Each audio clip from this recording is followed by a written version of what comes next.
నేను కూడా first time వెళ్తున్నాను. ఈ బలిజ కార్తీక మాస వనభోజనాలని జెప్పేసేసి ఇక్కడ గంగమ్మ గుడి దగ్గర తోపు చింతకొమ్మ దిన్నెలో ఏర్పాటు చేశారనమాట. పోస్టర్ ఆహ్వానం చూడండి. పావనాలను చూడంగానే నాకు సంతోషమైపోయింది. నమస్తే అన్న అని చెప్పేసాను. కొండైమమ్మ పోస్టర్ చూసేటప్పటికి చాలా సంతోషం అనిపించింది. ఆ స్ట్రీట్ అంతా పోస్టర్సేనండి.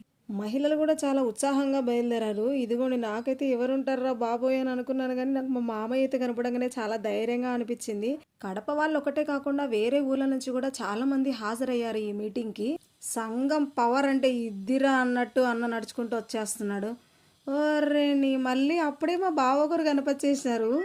ఇక పివిఎస్ మూర్తి సార్కి అయితే సన్మాన సత్కారాలు అయితే చేసేశారు. శ్రీకృష్ణ దేవరాయలు గారికి జ్యోతులతో వెలిగించేసి టెంకాయలు కొట్టి పూజ చేశారు. స్పాన్సర్స్కి సపోర్ట్ చేసే వాళ్ళందరికీ కూడా సన్మాన సత్కారాలు చేసేశారు. వనభోజనాలు పెట్టించి చాలా గ్రాండ్గా జరిగింది ఫంక్షన్ అయితే. నేనైతే చాలా మందిని కలిసి చాలా సంతోషంగా ఉన్నాను. మరి మీరు కూడా వచ్చేయండి.